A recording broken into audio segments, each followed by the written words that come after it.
ख्याल से चाहे आदमी की कितनी सक्सेस हो जाए, सफलता चूम ले, उसके अंदर का आम आदमी कभी नहीं मरता है। उसके अंदर का, अगर वो ज़िंदा है, उसके अंदर का एक कॉमन मैन जो है वो कभी नहीं मरता है। तो मैं जब आम आदमियों के साथ आम समझता हूँ अपने आप को, और ख़ास आदमियों के साथ भी मैं अपने आप को आम ही समझता हूँ। इमोशंस का कोई आम या ख़ास से कुछ लेना देना नहीं होता। या तो इमोशन टच करते हैं, या ह्यूमर टच करता है, या वो नहीं करता है। आप आम होने का नाटक भी कर सकते हैं और एक आम होने की फीलिंग को महसूस भी कर सकते हैं। तो खोसला का घोंसला हिंदुस्तान के करोड़ों आम आदमियों के सपनों की कहानी है, उनके एस्पिरेशंस की कहानी है, उनकी तकलीफ़ों की कहानी है। They are faceless people.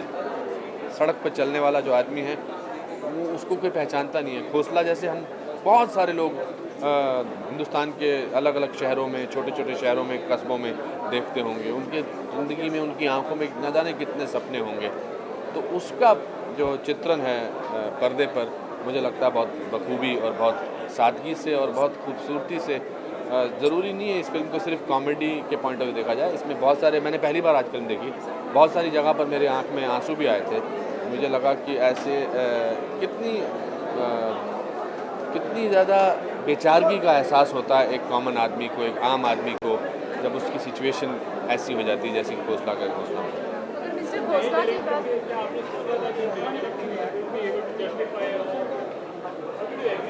जिस अंदाज से उन्होंने मुझे कहानी सुनाई थी खोसला का घोंसला की, मुझे किसी भी पॉइंट ऑफ व्यू से, किसी भी जगह से मुझे नए डायरेक्टर नहीं लगे। मुझे लगा कि ये बहुत सधे हुए हैं। कहानी में इनका जो विश्वास था, कहानी में इन्होंने इतने ज़्यादा तरीके से जिस तरह से कैलाश खेर जी लगे हुए हैं, बहुत अच्छा गाना गाया है। कहानी में इतनी बारीकी से दिवाकर बनर्जी और जयदीप साहनी घुसे थे कि मैंने तो पूरी फिल्म जो थी वो शुरू होने से पहले देख ली थी। और मैंने इनसे इसीलिए कहा था, मैंने एक ही शब्द कहा था, एक ही सेंटेंस कहा था कि जैसे आपने सुनाई है, अगर ऐसी ही बना दोगे तो मैं इसमें काम करूँगा। अनुपम जी, आपकी ये फिल्म बाकी फिल्मों से कैसे है, किस तरह से? तो इसका जवाब तो आप खुद भी दे सकती हैं। इसमें हमारे सारे कलाकारों का खून है, पसीना है, बिलीफ है, रियलिस्टिक फिल्म है, एंड येट सिनेमा एंजॉय कर सकते हैं, आप हंस सकते हैं, आप रो सकते हैं, आप महसूस कर सकते हैं कैरेक्टर्स का अपना पॉइंट ऑफ व्यू, उनका दर्द, उनकी खुशी।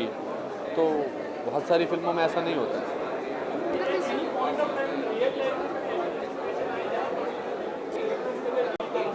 मैं जिस वातावरण में पला बड़ा हुआ हूँ, उस वातावरण में ऐसे खोसला मैंने बहुत देखे हैं। हमारे दोस्त हैं सहगल साहब, उनके पिताजी, मेरे ख्याल से हिंदुस्तान का 90% जो है ऑफिस जाने वाला 50 साल की उम्र के बाद एक ज़मीन का टुकड़ा लेना चाहता है और उसमें अपना एक घोंसला बनाना चाहता है, अपने आप को सिक्योर करना चाहता है। ये बातें मैंने अपने पिताजी से भी सुनी हैं, अपने मोहल्ले के चाचा जी से भी सुनी हैं, बाकी लोगों से भी सुनी है। यार, प्रोविडेंट फंड हो जाए, अब एक ज़मीन ले लें और ज़मीन पर अपनी एक छत हो जाए तो बस।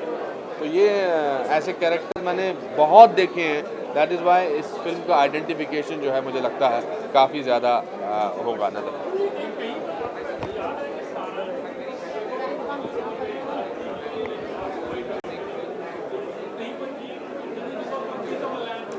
सारांश का बीवी प्रधान जो था बहुत स्ट्रांग आदमी था। खोसला उतना स्ट्रांग नहीं, खोसला कमज़ोर आदमी है। खोसला ज़िंदगी से ज़्यादा जुड़ा हुआ है। खोसला जैसे इंसान आपको ज़्यादा नज़र आते हैं, बीवी प्रधान जैसे ज़्यादा नज़र नहीं आएंगे। इसलिए ये करेजियस फिल्म है। Saransh was a author backed role. This is not an author backed role. This is the role which has negative points, this are the weaknesses, compassion, fear. That's why I think Khosla is closer to life than BV Pradhan was. Thank you.